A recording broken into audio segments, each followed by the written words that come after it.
Hello, everybody. Welcome to another Gainesville PowerShell meetup. This month, we have a very special guest driving down from somewhere in Florida, about 4 hours away, David Richmond. Super excited to get to hear from him in person. Got to meet him already. Thanks everybody virtually. Thanks everybody in person. And thanks to our sponsor, my employer, PDQ, for providing us with pizza and libations and a good time. So, David, take it away. Okay. Thanks a bunch, Andrew. And good afternoon, everybody. Nice to see some faces here. I'm never in person any of these meetups, so finally making it out to one and being able to give a chat here is pretty cool. So being on the other side of the camera is my usual thing, so I get it. If you're over there, I'll try to keep an eye on chat because I know how tough it can be, but I can't make any promises. So if somebody else sees something in the chat, feel free to call it out. Happy to be interrupted. Not a problem at all. So let me get that chat window out of the way up there. All right, so let's just dive right in. Today, we're going to talk about credential security. This is a minor passion of mine. But yeah, let's jump in and see what it is to talk about that. Just so you know who I am. My name is Dave Richmond. I I'm super into PowerShell. If you talk to anyone at my company, what they know is that I'm asking them, would you like to do that in PowerShell? Or do you need any help with your scripting? All over the place. You might say evangelist at some point, not to beat people over the head, but when it comes to automation, that's the thing to do. At my company, I work with endpoints, so you might see something I reference as specifically related to device management. It's a real fun thing to do, and I've managed to turn that into kind of a DevOps automation um, job. It's cool. Instead of just managing apps and stuff, now I manage the integrations that run those things. So that's fun. Plenty of things to talk about there. First started scripting back on an old Mac Classic with Keyquencer. If there's anyone who has ever heard of that, that would be amazing. And please talk to me later. I would love to know about it. And yeah, I have 10 cats. They're not all mine, but my girlfriend likes them, so they just keep showing up, and what can you do? And again, I'm really passionate about automation for efficiency and then not just keeping the info to myself, but spreading it to the team. So in my org, I do all kinds of team building trainings and stuff. So here we go. Like to actually get out and talk about this stuff to the public too. And I did mention the cats. They'd be angry if I didn't put them on display a little bit. So here they are. Requisite cat picture completed.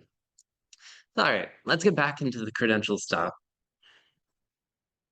Yeah, passwords, right? What can we do about them? Now, here we're talking about a password that you might share between yourself and your team, probably used to access the system. Maybe it's a service account password for one of your, Citrix clusters. Maybe it's an API token for the Dell warranty lookups. Maybe it's something else.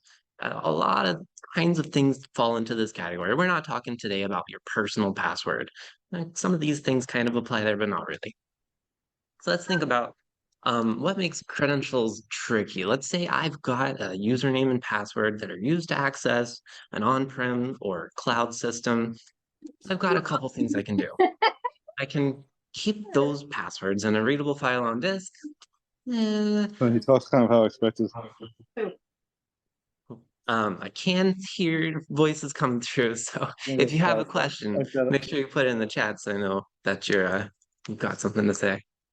Appreciate it. So yeah, people talk about, oh, don't keep your passwords on the disk because bad guys can steal them, and that's not really the worst thing that can happen. Honestly, if somebody already has access to your device, it's game over for you and probably all of your systems. So the fact that they found one or two passwords is not really the point. The bigger thing here is accidental exposure and some other stuff we'll talk about. So it's not really a good idea. Another choice you might make is, well, fine, just you have to type it in every time. It's very secure because it's never anywhere except in your head, and that means that you have to be there every time. You're not automating anything with that.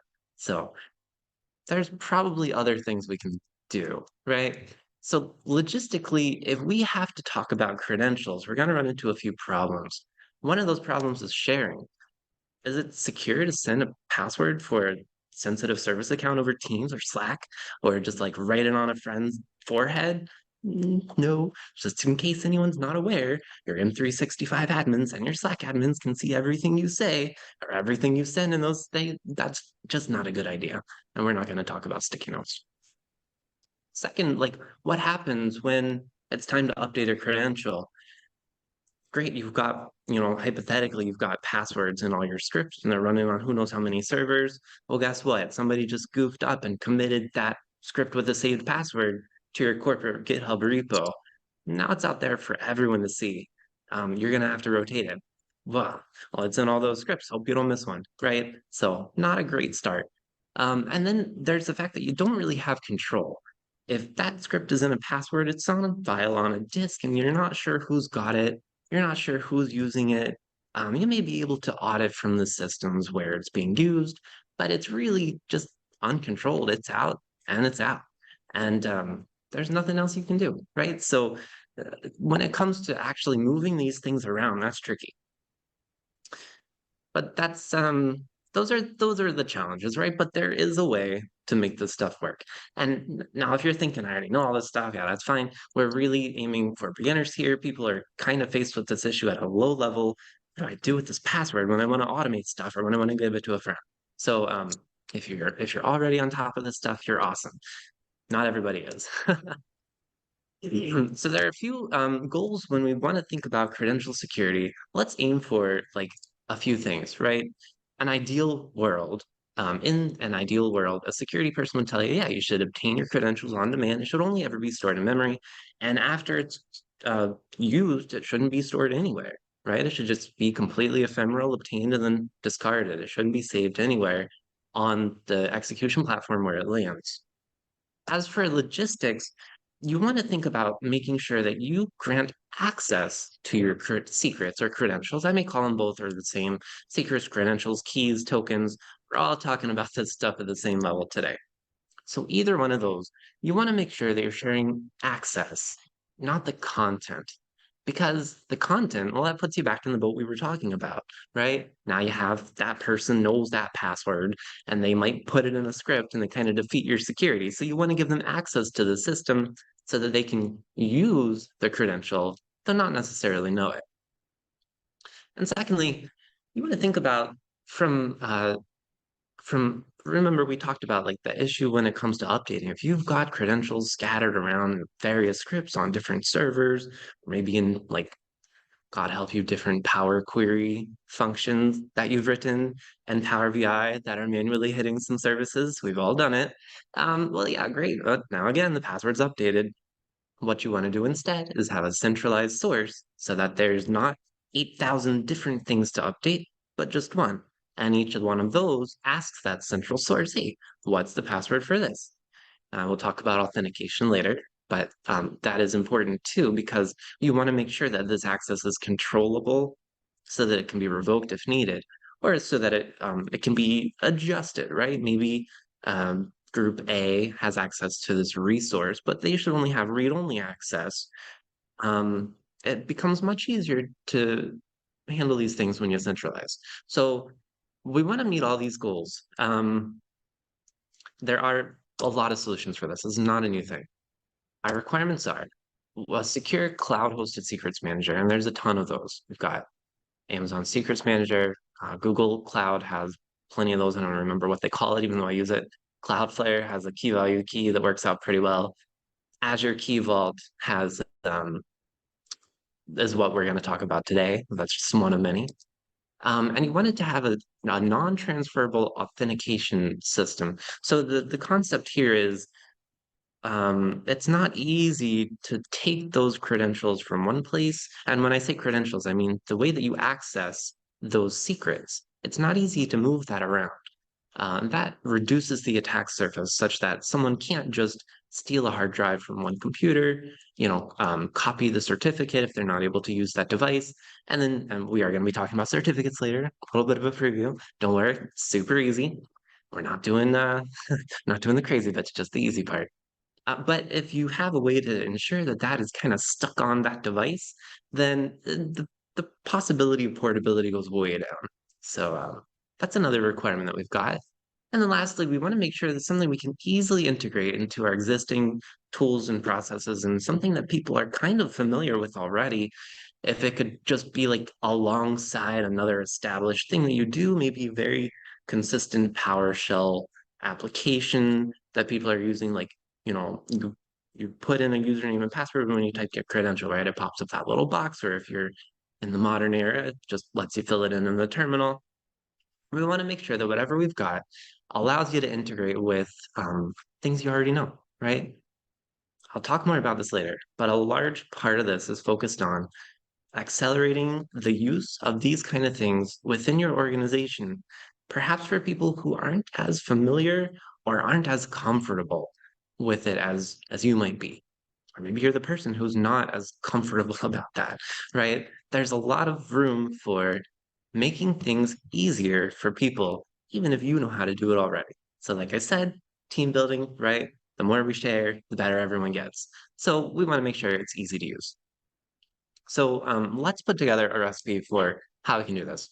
And I'll show you one option today. There's tons of ways you can do this. This is how we do it in my org. I set it up a while ago and it's been working great. I guess we set up like the middle of 2022. I don't know. But we use Azure Key Vault.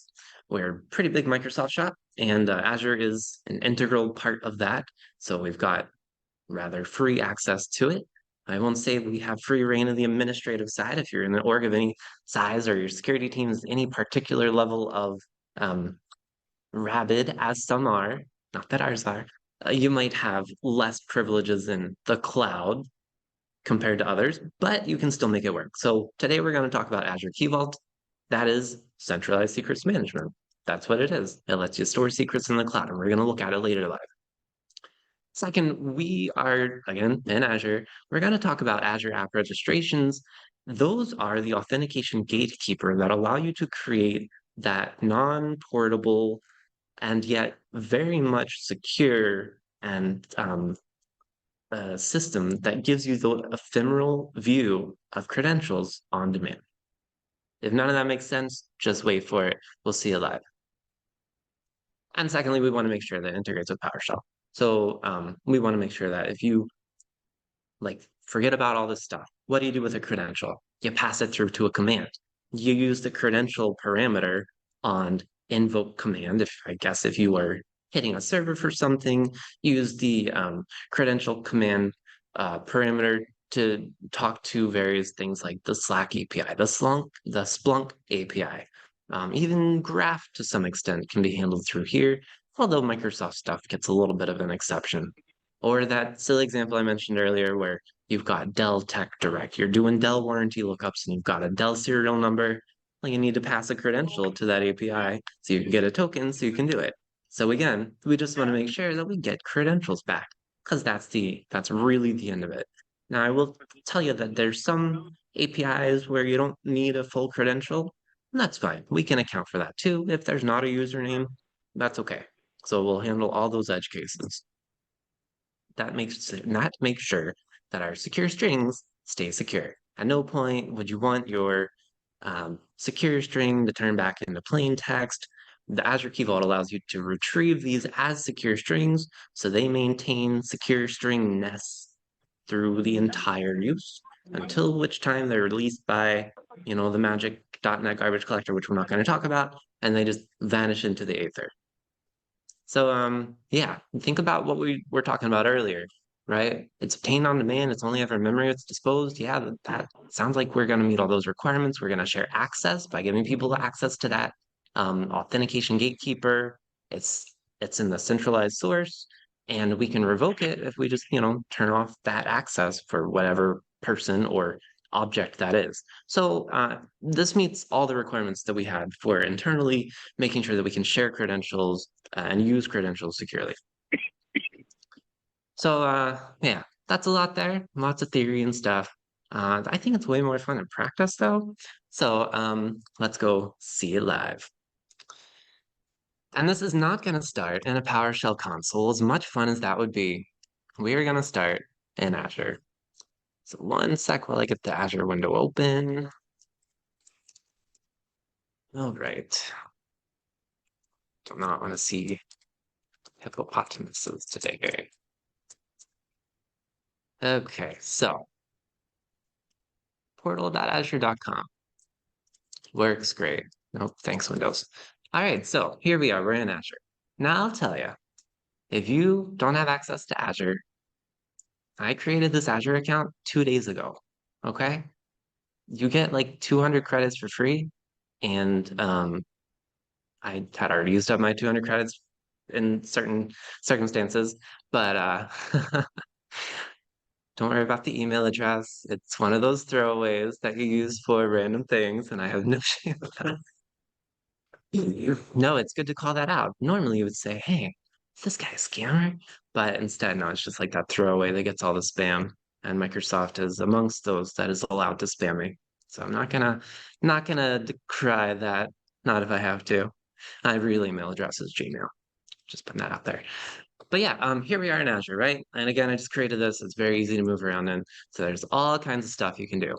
But we're gonna start here in Key Vaults, right? So let's pop over, if I can find where the mouse ended up. There it is. All right. So we're here. You pop into Azure, you search for something that you need, and it usually will tell you, all right, Key Vaults. So I've already got one created here, but we're gonna make a new one. Just go through what this looks like. We may skip over some easy parts, right? I'm not going to show you what it takes to create a resource group. We've already got one, but we are going to create this Key Vault name. So thinking about a name for these doesn't really matter. It can be kind of arbitrary, whatever you want to do. Let's just do demo one, right? So I'll do brand it with my initials, and it'll be Key Vault. Yeah, let's just use AKV demo time.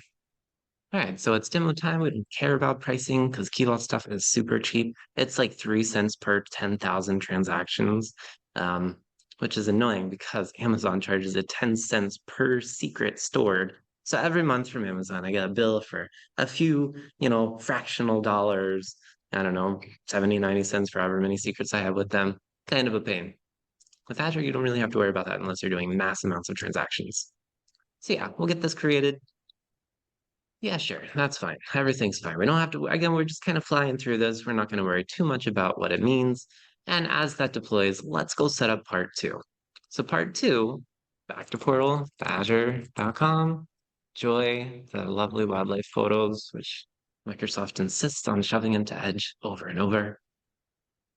All right, now we need an app registration. And yes, I could just click that button there, but I'm going to show you what it looks like if you've never done it before. It won't be on that top list. We need to create an app registration. I'll show you what these things are in a minute. I'll tell you right now, an app registration is just kind of, think about it as a kind of a service account with access to more than just the account part. It has an identity, but you can also assign roles to it, and it has the ability to integrate with enterprise apps. This is not an Azure talk.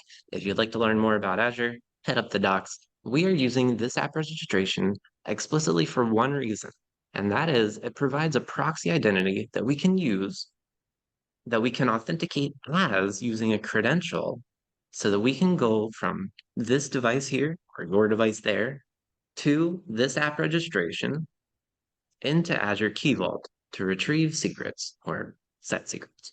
So that's why we're making this. It's kind of like a service account here. So yeah, we're just gonna make whatever. It really doesn't matter what you name these, but it's best to be a little bit consistent. And this will be for Key Vault demo time.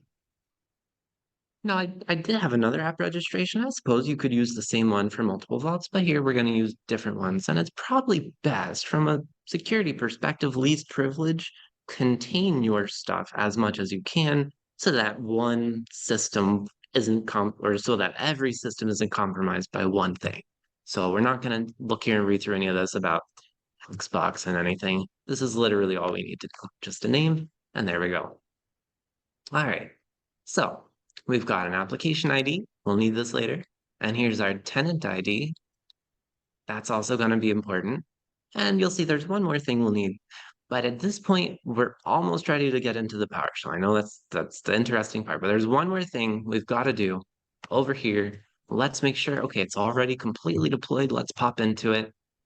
All right, so this has been created, AKV demo time. Oh, well, that's annoying. I'll just pretend it didn't happen for now, but that name will annoy me and I'll fix it eventually.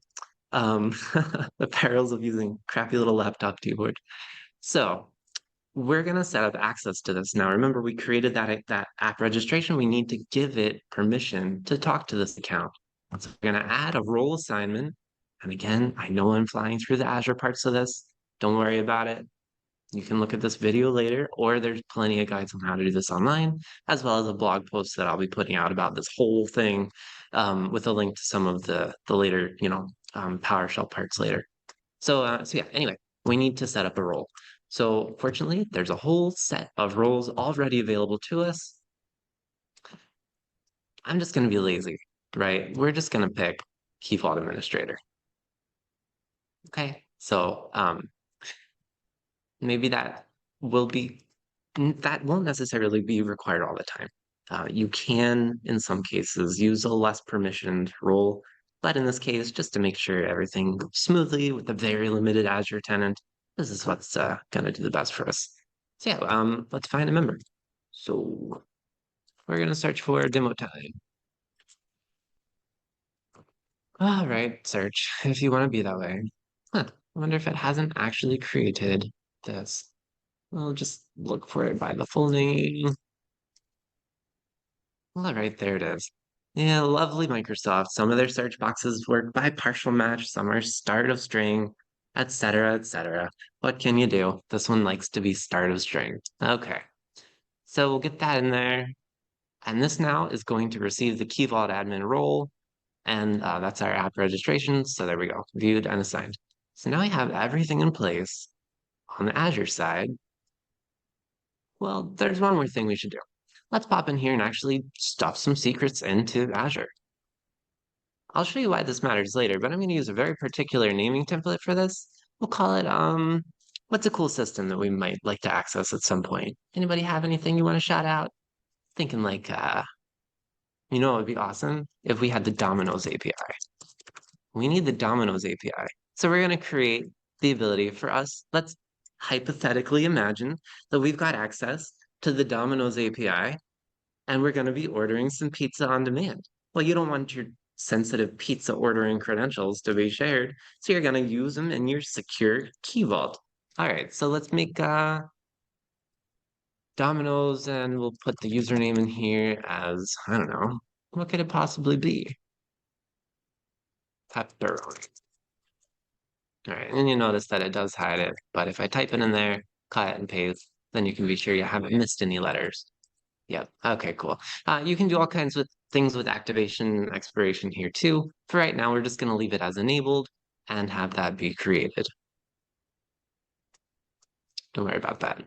It'll, oh, there's, this is funny. I forgot to do one thing here. Yeah, thanks, Azure. As the creator and a full system admin, I'm still not actually allowed to use this resource.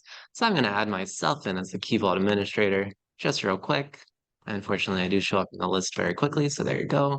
We'll make that assignment happen, and now we're done. Okay, let's go back and see if I can actually stuff secrets into here again. Now, you may think that, manually fiddling around with this is inefficient, and that's completely true.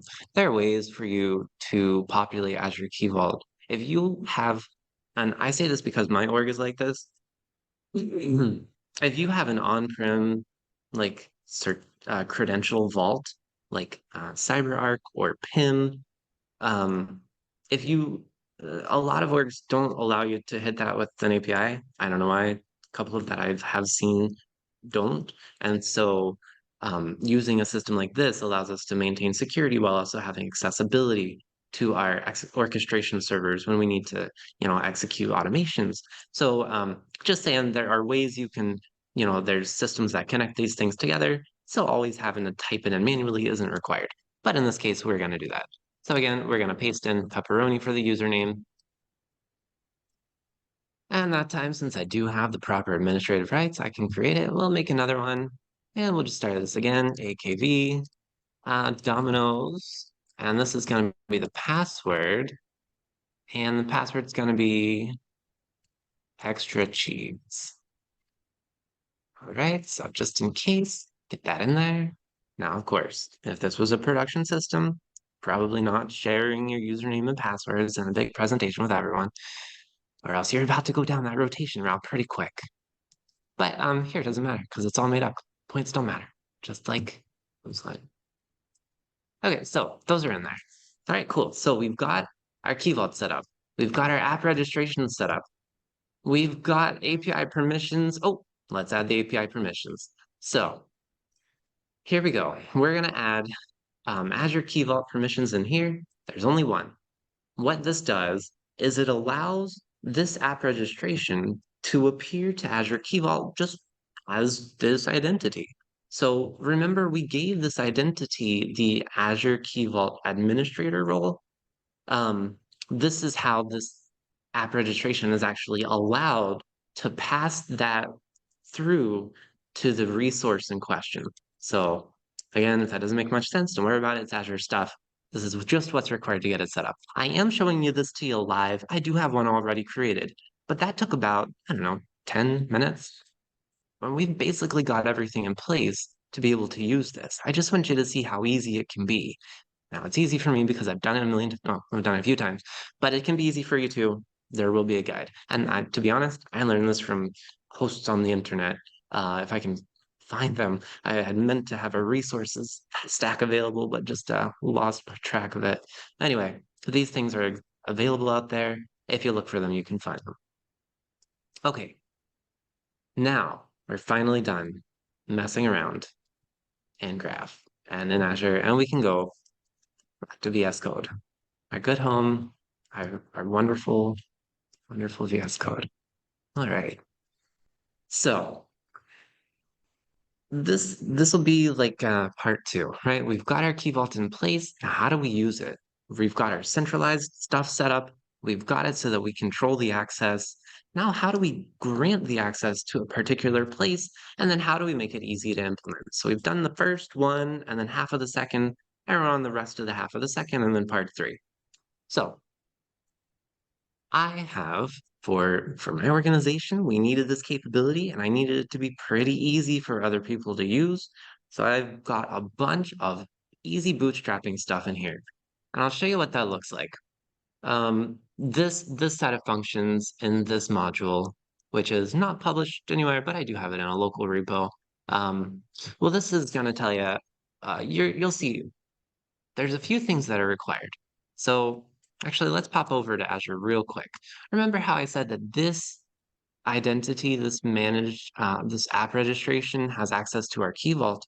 Well, how do we how do we connect to it, right? We've got to have some way to assert, hey, I'm this app registration using delegated rights. Let me use my role inside the Azure Key Vault resource to pull out secrets, at least, or put them in or whatever. So what we'll need to do is choose if we want to use a client secret or a certificate. Now, at the end of the day, this whole thing is a little bit about it's turtles all the way down, right? If we create a client secret, that's just a string of text. And now we have a password that we need. Now, okay, sure, it affords you some benefits and that it is an abstraction in front of your actual secrets, and it's much easier to manage and control. You can set the duration, after which time it won't be usable anymore, but it's still at the end of the day a string. And so that string at the end of the day might still end up in your script. And depending on how your execution environment works, that script could be accessible by a lot of people. So, and then those people might not be administrators, they might just be users of the execution thing, right? So yeah, let's go ahead and get this set up so that we can not use a client secret. Instead, we're going to use certificates. You can use a self-signed certificate you can have your corporate PKI sign it if you want to, but it's a lot easier getting started. Again, just about making it easy for your coworkers, right? To just say, hey, I'll give you this and let's generate a self-signed certificate. So that's what I did. Um, this function, well, not that one, but this function will go through and help us generate a self-signed certificate so that we can point easily to that key vault, right? So there's a lot of options here. Let's just go ahead and run it. So we want to do this with the splat, right? Let's see. Invoke self-signed certificate. It's got quite a few parameters to it. If you want to show VS Code, if you wanna behave today, no, it doesn't want to. That's okay. The VS Code terminal is real picky about what it wants to do and when. No problem though. That's why we have PowerShell. So right, now I'm telling you this because I want to make sure it's clear how easy this can be. Oh, that's why it wasn't working. There's a missing dash. Lol. All right, so let's see now if it'll work. There we go. All right, now I've actually got those parameters shown. So there's not too many that matter, but there are a lot of options in here. And when this is published, you'll be able to go through and see what all of them are. But for now, we just need a few things. First thing we need is the app registration ID. So let's go and get that from Azure. We did create this app registration. And here we have its client ID. So this is the app's ID. You don't want to use the object ID. You know, Azure is weird. Everything has so many different identifiers. But in this case, we are referencing this application directly and not as an object in like Entra ID. So don't worry about that. But this is the ID that you want when you're talking about your app registration ID. So we'll use that there. Here, we're going to reference this. What this will do, just so you know, is it'll create a self-signed certificate with a standardized naming template. And that standardized naming template will be used later on to help clean up these certs over time, as well as allow the later like magic fetch credential function to identify without having to always tell it what your app registration is.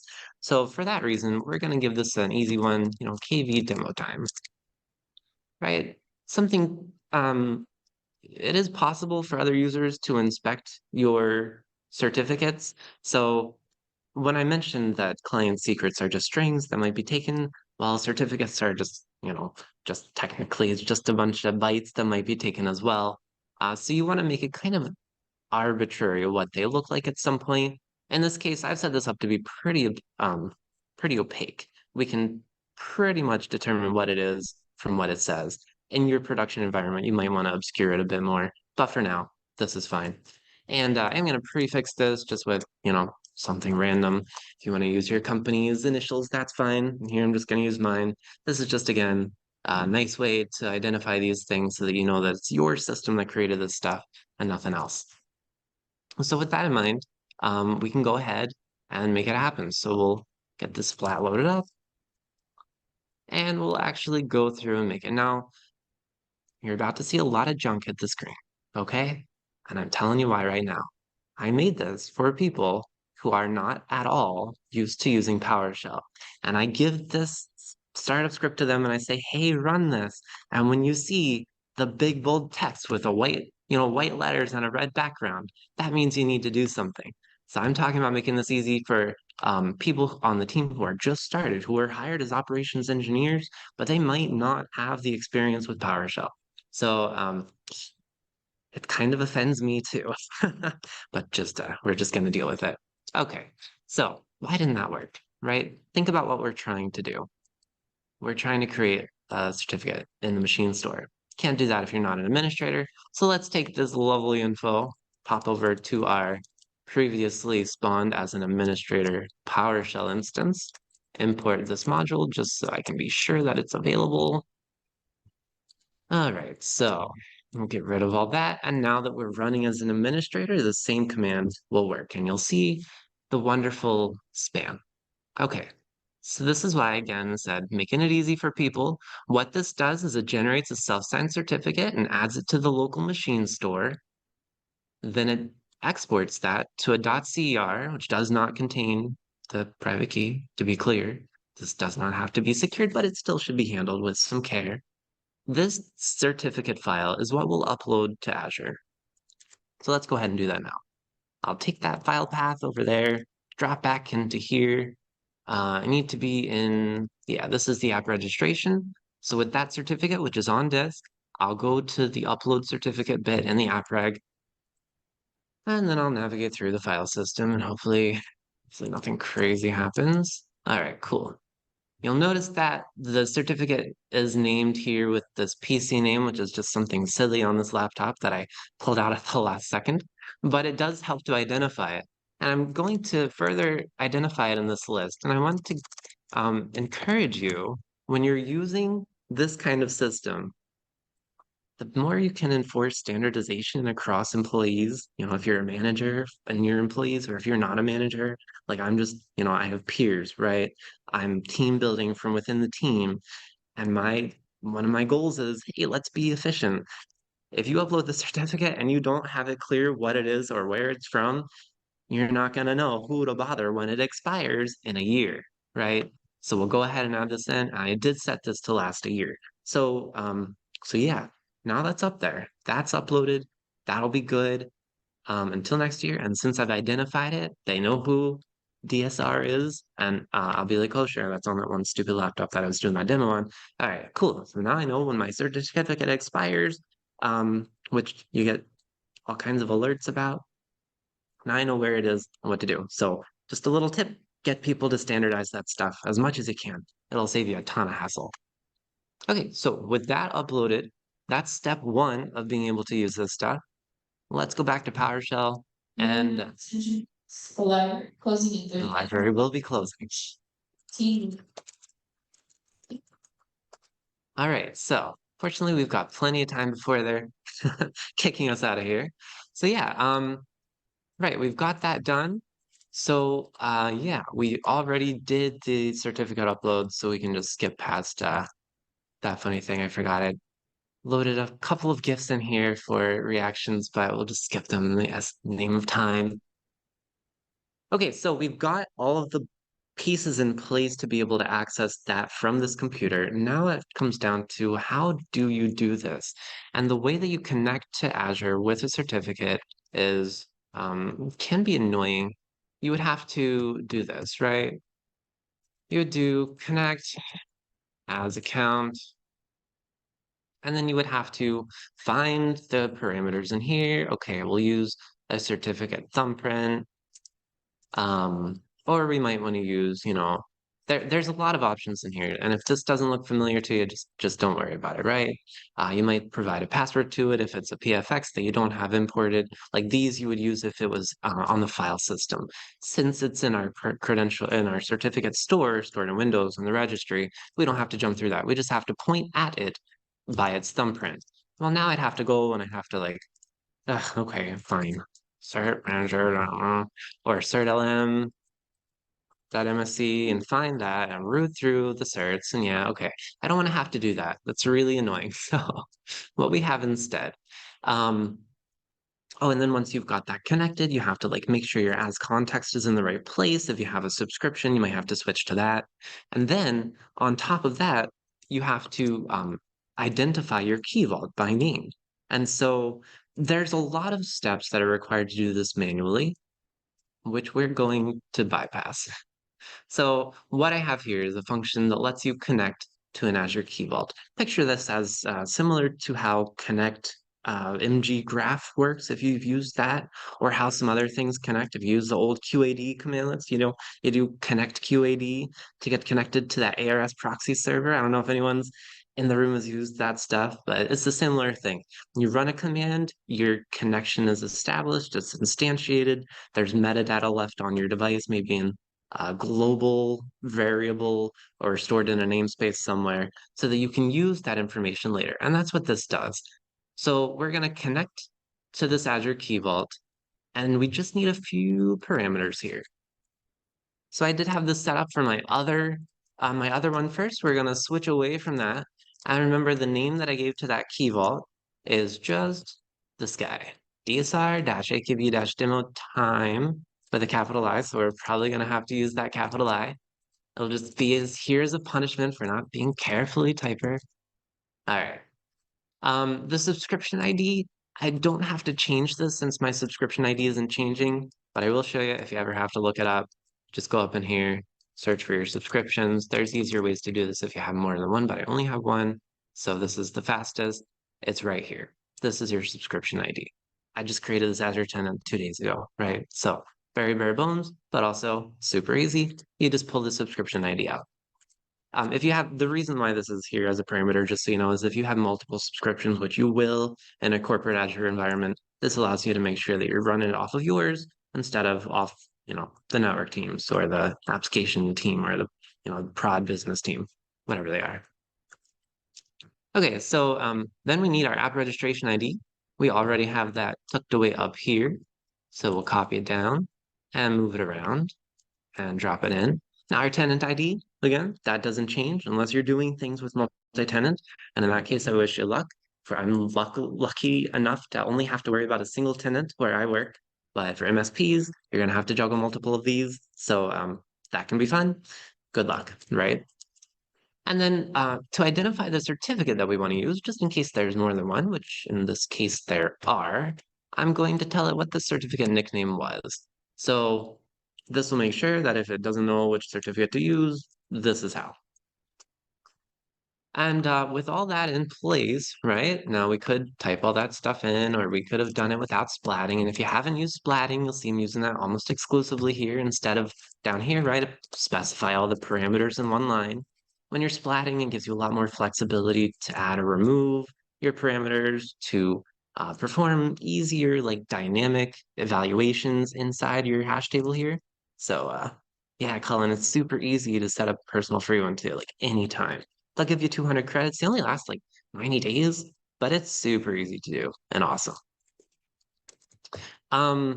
Okay, so yeah, again, I was talking about splatting, right? If you haven't seen this before, and I shouldn't gloss over it because I find that some people just haven't seen it before. So what this is the same thing as typing out this, right? I could type out this whole thing, connect Azure key vault, key vault. And then I could type this whole thing. And this would just scroll on and on and on off the screen, right? Look how much text is in. Like these GUIDs are like 34, 30, what is it, 38 characters each? I don't remember. But 36. I don't want to have to do that. So I use splatting to A, make sure it doesn't scroll off crazy down the screen, and B, because trust me, you'll find eventually being able to dynamically add parameters to your function calls, to your command usage, is super convenient. Use it all the time. So we're using splatting here, and let's go ahead and run that. Oh, no, I do need to go ahead and actually have a line that'll do it. So I'll run that in here, and you'll see GitHub Copilot is very helpfully recommending that I use that with that splat. And remember, when you identify a splat, splats are hash tables, and you identify with the @ sign instead of the $sign. Pretty weird, but go and read the documentation about splatting. It'll save your life. Super cool. So now I'm just going to run this, and we'll see if it works. So this connects to Azure. It changes subscriptions if you need to, it validates your Azure context, and then it will check for the key vault name that you specified, add it to a locally saved thing. In this case, I'll just show you. We are saving it to a global variable here, right? So I have a key vault store, and you'll see that, you know what, let me actually, since I was doing this earlier, just to test to make sure a bunch of stuff worked, I'm gonna add one more thing in here. We're gonna do true. All right. Get that actually connected to the right key vault. There we go.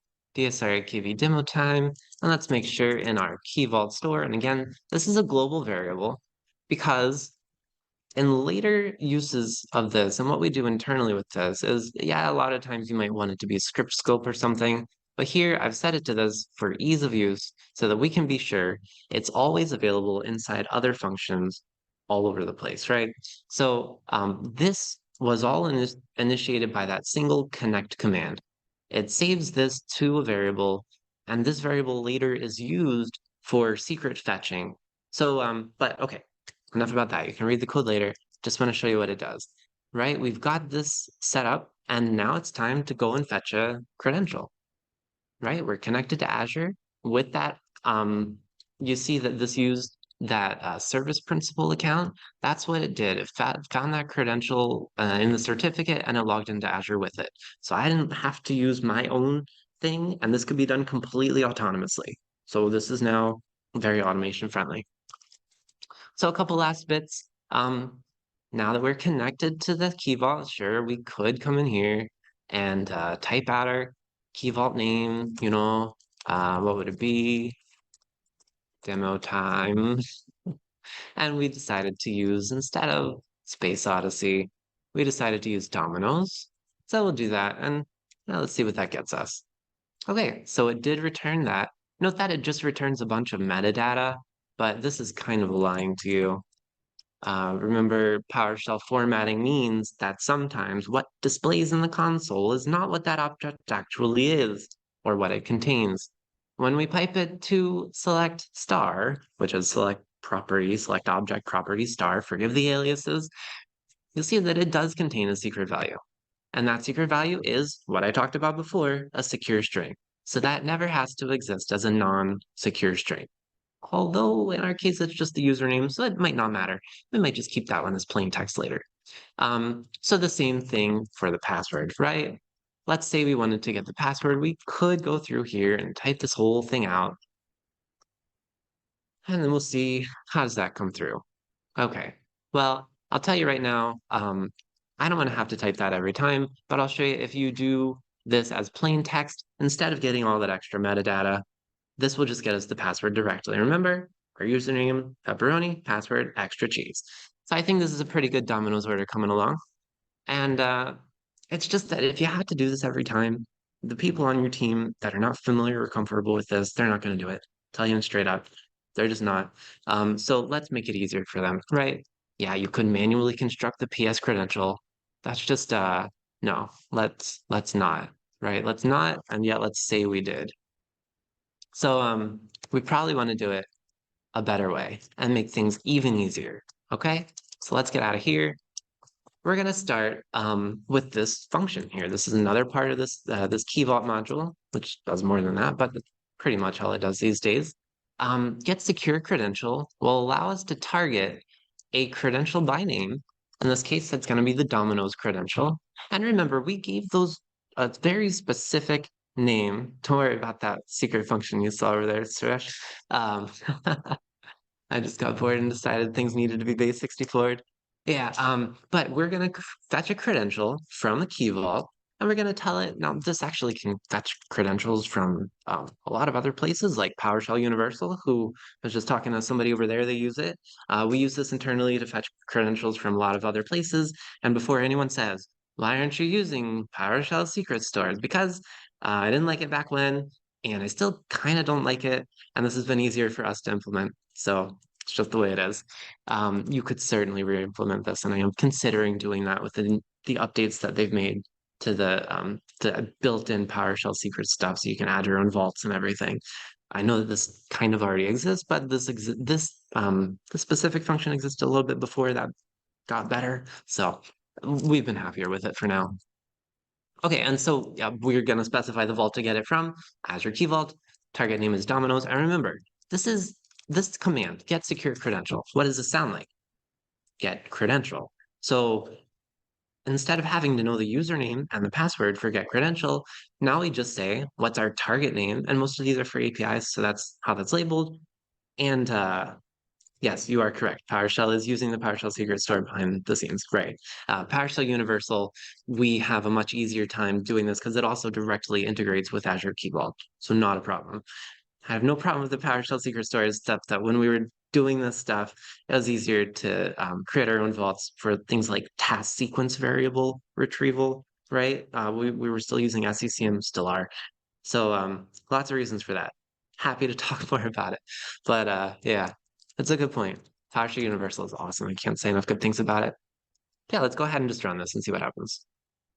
This will go out and fetch, and it'll return a PS credential object if it worked, and it did. So we've got our username and password, and with that, yeah, we could use that in a command. So let's imagine we had a invoke, uh, Domino's order, like how about pepperoni pizzas, please. Now, this is hypothetical, right? This is how your people might use it. This is how you might use it.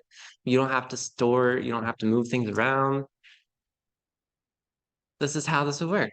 And that's pretty much the end of it, right? Like at the end of the day, the focus is making this easy for people on your team who won't develop this stuff themselves, who will, you know that they will just continue to use those credentials in their scripts manually. Make it easy for them and you can get them away from it. I'll tell you, as we've gone through the DevOps journey, Mike Kanakos was on Andrew's podcast just a few weeks ago, and I felt like we were having the same experience. We are pushing for automation and DevOps in our organization, and other teams aren't as used to it. And even on our team, there's people who aren't as used to it. And so leading that has been it's an amazing thing to see it happen. And as people skill up, that's great too, but they don't always start skilled up. So sometimes making things easy for people can just launch you so far ahead. It's absolutely worth the time. So I would say the the time that I put into developing this stuff has been so worth it. Now we have almost everyone on the team using this. Nobody is, what can you do? You can save a Windows credential to like, oh, you can save a secure string to your local file system and then import that secure string later in an automated way. Yeah, it's just kind of janky. I don't recommend it. This lets us do all of this in a dynamic way. So yeah, I hope this is helpful. Um, I know it's a lot. We went from Azure to PowerShell to credentials, talked about security. So this is one of those things, right? It can help you level up, and hopefully you can use this to get yourself or your teammates a little bit further ahead when it comes to doing secure credentials in an easy way. And that's pretty much it for me. If there's questions, let them fly. So Clem says that PowerShell Universal is using PowerShell. Yeah, sure is. But that's, I mean, obviously pushes out of words, but thank you so much. Yeah, thanks. And I was telling people in the chat that I will get this uploaded to do tomorrow. I'm gonna try to get some of the 3 seconds forward. That I'll just one side. Cool. Appreciate it all. But good stuff. Yeah, thanks. The demo gods were not unkind today. In the job, the second, we're really late. Hey, yeah. No, Yeah. plenty of time. There you go. Cool stuff. All right. I'm gonna shut it down then.